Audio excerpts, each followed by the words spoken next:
ऐसा उपाय जो आपको करोड़पति बनाने की ताकत रखता है। आपकी गलती नहीं है, ऐसा ही है इंसान। जहाँ पता चलता है कि हम करोड़पति बन सकते हैं, हम उस हर रास्ते पर जाने के लिए तैयार हो जाते हैं। और जाए भी क्यों ना, आज का जो समय है इतना कठिनाइयों से भरा हुआ है और साथ ही साथ ज़रूरतों से भरा हुआ है। और वो हमारी जो ज़रूरतें हैं वो बिना पैसे के तो पूरी हो ही नहीं सकती। तो इसमें आपकी या हमारी कोई गलती भी नहीं है। लेकिन क्या हम वाकई उन सब चीज़ों को कर रहे हैं जिनसे हम करोड़पति बन सकते हैं? क्या हम अपनी कुछ उन चीज़ों को निभा रहे हैं जिस धर्म में हम हैं? क्या हम उन्हें निभाएं तो हमारा भाग्य उदय नहीं हो सकता? क्या ऐसा नहीं हो सकता कि हम रातों रात चमक जाएं, करोड़पति बन जाएं? बिल्कुल पॉसिबल है, सब कुछ हो सकता है। लेकिन आज का जो समय है, आज का जो दौर है, एक फैशन की मानो बाढ़ आ रही है। और वो फैशन ड्रेस से संबंधित नहीं आ रहा है कि हम अपने सिर्फ पहनने का फैशन बता रहे हैं या पहनने के फैशन में दौड़ लगा रहे हैं। वो फैशन इस बात का भी आ गया है कि हम चारों तरफ तो जा सकते हैं, लेकिन हम जिस धर्म से जुड़े हुए हैं, जिस संस्कृति से जुड़े हुए हैं, उससे संबंधित चीज़ें नहीं कर रहे हैं। क्या हम रेगुलर पूजा पाठ करते हैं? क्या हम रेगुलर दान करते हैं? क्या हम पुरानी से पुरानी बताई हुई जो पूजा पाठ प्रार्थना हमारे घरों में होती हुई आई हैं, क्या हम उन्हें फॉलो कर रहे हैं? अपने आप से पूछिएगा, क्या मैं गलत कह रही हूँ? अभी मैंने कुछ दिन पहले कोई एक मेरी क्लाइंट थी, उनकी कुंडली देखी, उन्हें कुछ उपाय बताए। और जब मैंने उन्हें उपाय बताए तो सच में मैं आश्चर्यचकित रह गई कि जब उन्हें यही नहीं पता था कि ये पूजा आप कौन सी बता रहे हो। उनका कहना था, ये कौन से भगवान जी हैं जिनके बारे में आप मुझे बता रहे हो? मेरे तो गांव में ही आज तक मैंने ये पूजा नहीं देखी, मैंने आज तक ये सुनी ही नहीं है, मेरे तो घर में भी कभी ये पूजा नहीं हुई। हो सकता है आप में से कुछ लोगों के यहाँ वो पूजा हो रही हो तो आप कहें कि मैडम ऐसा तो हो ही नहीं सकता, हमारे यहाँ तो शुरू से होती है, तो आप कैसे कह रहे हो कि किसी को नहीं पता? लेकिन ये बिल्कुल सत्य बात है। और आप जो लोग वीडियो देख रहे हैं ना, आप में से काफ़ी लोग ऐसे होंगे जिनको वाकई ये पूजा पाठ मेरे कहने पर याद आएगी। और ये वो पूजा है जिसे किसी इंसान ने नहीं बताया था करने के लिए, जिसे स्वयं भगवान ने बताया था। और हम वो पूजा पाठ भूल गए करने के लिए। भूल भी नहीं गए, हमें ये लगता है कि ये बेकार की बातें हैं, इनसे कुछ नहीं बदलता, और हम बस वही चीज़ करना चाहते हैं जिनसे हमें इंस्टेंट रिजल्ट दिख जाए। जैसे कहते हैं ना, पैसों की बरसात होनी चाहिए, तो बिल्कुल एकदम ऐसे बरसने लगे।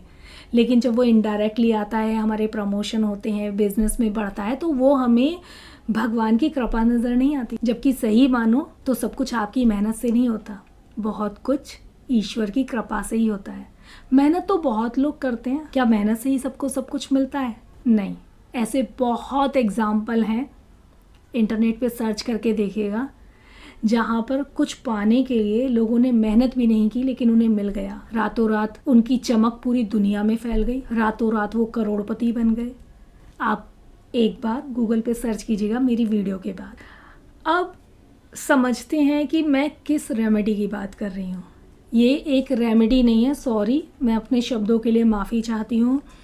ये एक इतनी बड़ी पूजा है, इतनी बड़ी प्रार्थना है, ये एक ऐसा धर्म है जो सनातन में होने के नाते हमें निभाना ही चाहिए, क्योंकि हमारा ये जन्म अब का नहीं है, ना जाने कितने वर्षों से हम जन्म लेते आ रहे हैं, और एक जन्म लेकर के हम उस रोल को निभाते हैं, फिर शरीर छोड़ के चले जाते हैं, फिर दूसरा जन्म मिलता है, फिर उस रोल में आते हैं, फिर शरीर छोड़ के चले जाते हैं। और वो जो हम एक जन्म लेते हैं उसमें ना जाने कितने पाप हमसे बन जाते हैं, जाने में भी और अनजाने में भी। तो आपको नहीं लगता कि जो हमें इस जीवन में मिलता है वो हमारे उन्हीं पाप पुण्य का नतीजा होता है? कहीं भी पढ़ के देखिएगा, हमारे 3 तरह के कर्म होते हैं, संचित कर्म, प्रारब्ध कर्म हमारे, और हमारे क्रियामान कर्म। हमारा शरीर बनता है हमारे प्रारब्ध से, और वो प्रारब्ध कौन से होते हैं? जो पिछले जन्म में हमने अच्छे या बुरे कर्म किए होते हैं। हमें इस जन्म में जो कुछ मिलता है ना, वो हमारे अच्छे या बुरे कर्मों से मिलता है, जो इस जन्म के भी होते हैं और पिछले न जाने कितने जन्मों के होते हैं। एक ऐसी पूजा जिससे आपके सारे पाप कट जाएं, तो आपको नहीं लगता कि अगर आपके पापों का अंत हो गया तो आपका भाग्य भी उदय हो जाएगा? आज की इस वीडियो में मैं आपको ऐसी ही एक पूजा बता रही हूँ जिसे स्वयं नारायण भगवान ने कहा था कि आप मेरी ये पूजा करो तो मैं आपका कल्याण कर दूंगा। नारायण भगवान ने खुद नारद मुनि जी से कहा था कि अगर मनुष्य मेरी ये पूजा करेगा ना, तो मैं मनुष्य के सारे पापों का विनाश कर दूंगा। उन्होंने कहा था मैं मनुष्य की सारी इच्छाएं पूरी कर दूंगा। उन्होंने कहा था मनुष्य को जो कुछ चाहिए मैं वो सब कुछ दूंगा अगर वो मेरी ये पूजा कर ले। और ये पूजा हम करना भूल गए, जिसे किसी व्यक्ति ने नहीं बताया, जिसे स्वयं श्री नारायण श्री हरि ने बताया। और ये पूजा हमारे भले के लिए ही नारद मुनि जी ने नारायण भगवान से पूछा था। और जो नारद मुनि जी ने नारायण भगवान से पूछा, नारायण भगवान ने खुल करके बताया कि ये काम कर लो तो मैं आपका उद्धार कर दूंगा, ये काम कर लो तो मैं तुम्हारा भाग्य जगा दूंगा, ये काम कर लो तो तुम्हारे पापों का विनाश कर दूंगा। और हम वही काम नहीं कर रहे। चलो समझो कि क्या है वो पूजा जो सनातन धर्म में होने के नाते हमें ज़रूर करनी चाहिए। इतनी बातें इसलिए बताई कि आपको समझ आ जाए कि क्यों ज़रूरी है। सिर्फ ज़रूरी नहीं है कि सामने से पैसे की गड्डियाँ मिलें तभी वो डायरेक्ट फल देने वाली रेमेडी होती है। आपके पापों का जब विनाश होता है ना, तो वो भी आपके भाग्य को जगाता है। चलिए शुरू करने से पहले जो नए हैं चैनल पे उनको बता दूं, नमस्कार, मेरा नाम है मोनिका शर्मा। मैं एक न्यूमरोलॉजिस्ट, वास्तुशास्त्री और टैरो कार्ड रीडर हूँ। अगर आपको अपनी कुंडली चेक करानी है या अपने घर और ऑफिस का कोई वास्तु चेक कराना हो, तो आप मुझे स्क्रीन में दिए हुए नंबर पर कांटेक्ट कर सकते हैं। जानते हैं कौन सी ऐसी पूजा है, कौन सी ऐसी प्रार्थना है जिसे हम करना भूल गए हैं। ये है सत्यनारायण भगवान की कथा। बचपन से मैं अपने घर में इस कथा को देखती आ रही हूँ। हर महीने हमारे यहाँ ये कथा होती है और ये कथा हमें हर महीने पूर्णिमा पर ज़रूर करानी चाहिए। बड़े से बड़े पापों का विनाश इस कथा के कराने से हो जाता है। 10,000 यज्ञ कराने के बराबर का फल आपको इस कथा को कराने से मिलता है। कम से कम 10,000 गौ दान करने के बराबर का फल आपको इस कथा से मिलता है। आपके घर का शुद्धिकरण होता है, आपके मन का शुद्धिकरण होता है, मन वांछित फल देने वाली होती है ये सत्यनारायण भगवान की कथा। ये कथा पूर्णिमा पर जरूर करानी चाहिए। ये कथा आप पंडित जी को बुलाकर कराइए, बहुत अच्छा फल मिलता है। 5 अध्याय होते हैं इस कथा में। जब मैं अपने घर में इस कथा को लगातार सुनती थी ना, तो इसका एक एक अध्याय मेरे अंदर समा जाता था, मानो वो पिक्चर मेरे सामने चल रही है। एक एक अध्याय मुझे कहता था कि भगवान के नज़दीक जाने के लिए इससे अच्छा तो कोई और कथा या पूजा पाठ प्रार्थना है ही नहीं। अगर आप मन से पढ़ेंगे ना, इस कथा को मन से सुनेंगे, तो ये बहुत प्रभावशाली है। आपके विचारों को भी बदलेगी। आपके घर में आप जिस दिन कथा कराएंगे ना, देखना कितना शुद्धिकरण का माहौल हो जाता है। आप देखेंगे जैसे जैसे आप ये कथा कराएंगे ना, आपके घर में कितनी शांति, कितना सुकून होता है। ग्रह कलेश का नाश हो जाता है, बड़ी से बड़ी विपत्ति का नाश हो जाता है। पंडित जी को बुला करके ये कथा कराइए। आज ही इस वीडियो को देखने के बाद आप किताब खरीद के लाइएगा, सत्यनारायण भगवान की व्रत की कथा, और बहुत शुद्धिकरण की अवस्था में पहले खुद पढ़ के देखिएगा, तब आपको इस कथा की महिमा का पता चलेगा। इस कथा के अंदर में आपको प्रसाद के रूप में केले का फल जरूर रखना है, मीन्स केला जरूर होना चाहिए। पंचामृत जरूर बनाना है। पंचामृत के अंदर में आप दही, दूध और साथ में आप तुलसी पत्र जरूर डालेंगे। इसके अलावा इसमें शहद जरूर डाल लीजिएगा। शहद की मात्रा बहुत कम रखनी होती है, और साथ में इसमें थोड़ा सा घी डालेंगे। तो इस तरह से आप पंचामृत बनाएंगे, और इसमें आटे का कसार ज़रूर बनता है। कुछ लोग इसे आटे की पंजीरी भी बोलते हैं। इसमें आपको क्या करना होता है, आटा लेकर के उसको भूनना होता है और उसको भूनने के बाद उसमें घी मिलाना होता है, देसी घी मिलाना होता है। देसी घी मिलाकर इसमें मीठा भी मिलाना होता है आपको। पिसी हुई मीन्स चीनी आप इसके अंदर में डाल सकते हैं। तो ये 3 चीज़ें प्रसाद में ज़रूर रखनी चाहिए। बाकी जैसी आपकी व्यवस्था बने आप फल और भी ऐड कर सकते हैं, क्योंकि जब पंडित जी कथा करते हैं तो अक्सर 5 फल वो मांगते हैं, तो आप थोड़े थोड़े और भी फल ला सकते हैं। प्रसाद में जो आपको जिनको भी कथा में बुलाते हैं उनको देने के लिए अगर कुछ और भी चीज़ें ऐड करना चाहें, कसार के अंदर ड्राई फ्रूट्स डालना चाहें डाल सकते हैं, या फिर आप और भी फ्रूट्स ऐड करना चाहें कर सकते हैं। लेकिन 3 चीज़ मुख्य होती हैं इस पूजा में, जिसमें कि केला मुख्य होता है और कसार मुख्य होता है जो मैंने बताया आटे को भूनकर बनता है, और पंचामृत बहुत मेन होता है। तो ये 3 चीज़ें बहुत विशेष होती हैं। इन 3 चीज़ों को ज़रूर बनाइएगा प्रसाद में। अब जब मैंने आपसे कहा कि मेरी वीडियो के बाद आप एक बार बुक ज़रूर पढ़िएगा, या फिर आप देखिएगा अगर गूगल पे आपको मिल जाए तो ऑनलाइन डाउनलोड करके इसकी कथा पढ़िएगा, तो कथा में क्या क्या चीज़ें यूज़ होती हैं उसकी विधि भी उसमें लिखी होगी, तो आप और बहुत अच्छे से समझ लेंगे। एक चीज़ ध्यान रखिएगा, बहुत शुद्धिकरण का ध्यान रखना है। जब कथा में बैठेंगे आप तो आपके वस्त्र बिल्कुल शुद्ध होने चाहिए, आप खुद भी पूरी तरह से शुद्ध हों।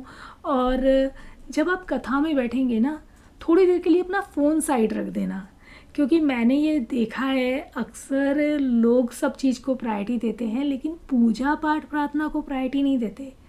थोड़ी देर का भी कोई यज्ञ कराते हैं, हवन कराते हैं, कीर्तन कराते हैं, तो उनका फ़ोन लगातार लगा रहता है, फ़ोन को चेक करते रहते हैं। कोई इंपॉर्टेंट मैसेज भी नहीं होता ना, तो लोग व्हाट्सएप पर ही लगे रहते हैं। तो मेहरबानी करके उस दिन थोड़ा सा समय भगवान जी के साथ स्पेंड कीजिए। पूर्णिमा को कथा कराइए। अब यहाँ पर कुछ लोगों का कहना होगा कि मैडम हम बुला कर के पंडित जी को कथा नहीं करवा सकते क्योंकि अभी हमारी फाइनेंशियल कंडीशन उतनी अच्छी नहीं है। तो अगर किसी वजह से आप पंडित जी को बुला के कथा नहीं करवा सकते हैं तो आप खुद से पढ़िए। घर के सारे सदस्य बैठिए कथा पढ़ने के लिए, कोई एक पढ़ेगा, बाकी सब सुनिए।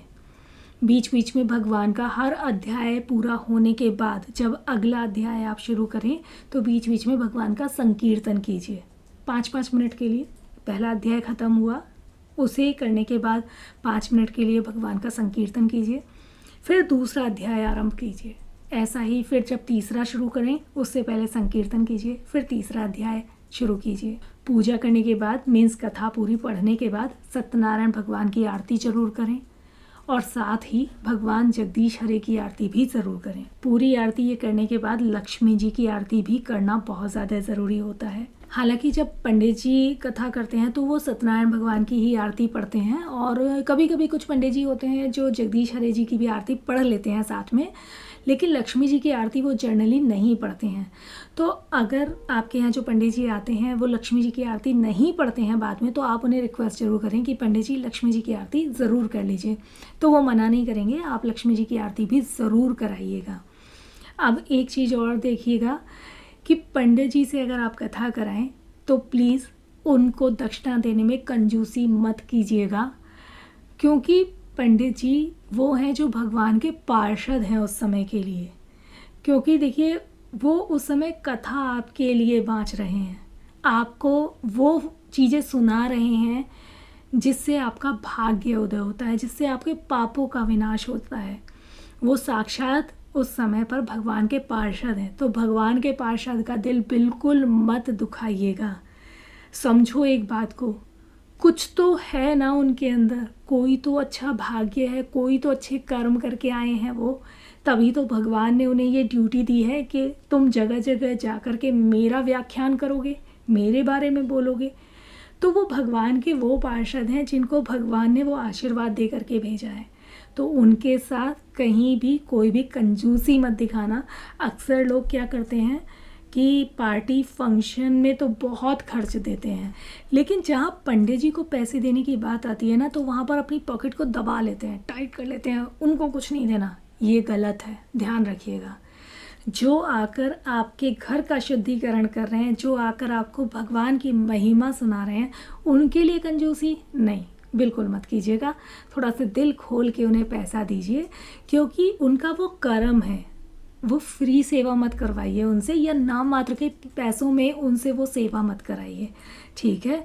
तो आपका बहुत अच्छा भाग्य है। अगर आपकी जेब से पंडित जी के लिए पैसा निकलता है तो वहाँ पे कंजूसी मत कीजिए। पंडित जी को अच्छे से दक्षिणा दीजिए, उनको साथ में अगर हो सके तो वस्त्र भी दीजिए। पंडित जी के साथ साथ अगर पंडित जी शादीशुदा हैं तो उनकी वाइफ के लिए भी ज़रूर वस्त्र दीजिए, और अगर उनके बच्चों के लिए भी आप दे सकते हैं तो बहुत अच्छी बात है। मीन्स कहने का सार ये है कि पंडित जी को दक्षिणा देते समय कोई कंजूसी मत कीजिएगा। और हाँ, आज की इस वीडियो में मैं बिल्कुल भी आपसे नहीं कहूँगी कि इस उपाय को कीजिए और इसके रिज़ल्ट मुझे कमेंट बॉक्स में ज़रूर बताइए, बिल्कुल भी नहीं कहूँगी, क्योंकि ये करना आपका धर्म है। जब तक आपका जीवन है आप कोशिश कीजिए कि अगर हर महीने भी नहीं तो हर 3 महीने में या 6 महीने में या चलिए साल में ही एक बार आप कोई एक पूर्णिमा तो ऐसी कीजिए कि आप सत्यनारायण भगवान को याद कीजिए, उनसे बातचीत कीजिए। बातचीत मतलब उनकी कथा कराना, उनसे बात करना ही है। ये आपका धर्म है सनातन धर्म में होने के नाते, क्योंकि ये वो पूजा है, ये वो कथा है जो नारायण भगवान ने स्वयं कही है। तो ये आप अपने लिए कर रहे हैं, अपने धर्म का कर्तव्य निभा रहे हैं, अपने पापों के विनाश के लिए कर रहे हैं। और सच मानिए, विश्वास कीजिए, पापों का विनाश होता है ना तो पैसा ऐसे ही बरसता है। वाकई बारिश होती है पैसे की।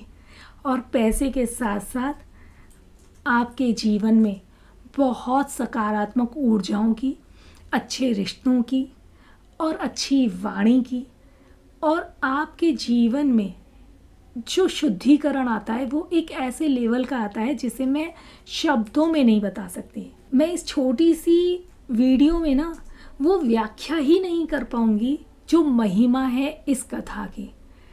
तो आप एक बार कराओ ये कथा, किताब से पहले खुद पढ़ो और ये कथा कराओ। आपको खुद जो सुकून फील होगा ना वो एक अलग लेवल का फील होगा। और एक एक अध्याय बहुत ध्यान से सुनना। अक्सर लोग पूरी कथा सुन लेते हैं लेकिन उन्हें कुछ पता ही नहीं रहता कि पहले अध्याय में क्या था, दूसरे में क्या था, तीसरे में क्या था। एक एक चीज़ ध्यान से सुनना, तब इस कथा को करने का या कराने का तभी फ़ायदा है, ठीक है। तो अपना कर्तव्य निभाइए, सनातन धर्म में है तो मनवांछित फल मिलता है। जिस मनोकामना से कराना चाहते हैं वो मनोकामना रखिए भगवान सत्यनारायण के श्री चरणों में। श्री हरि का रूप है, नारायण का रूप है, साक्षात नारायण हैं, और जहाँ नारायण हैं वहाँ पर सब कुछ संभव है। लाख से करोड़पति बनने तक का सफ़र भी संभव है, और ज़ीरो से हीरो बनने का सफ़र भी संभव है, ठीक है जी। तो बहुत बहुत ध्यान रखिए अपना, खुश रहिए, औरों को भी खुश रखिए। इसी मनोकामना के साथ आप सभी को मेरी तरफ से जय श्री राम।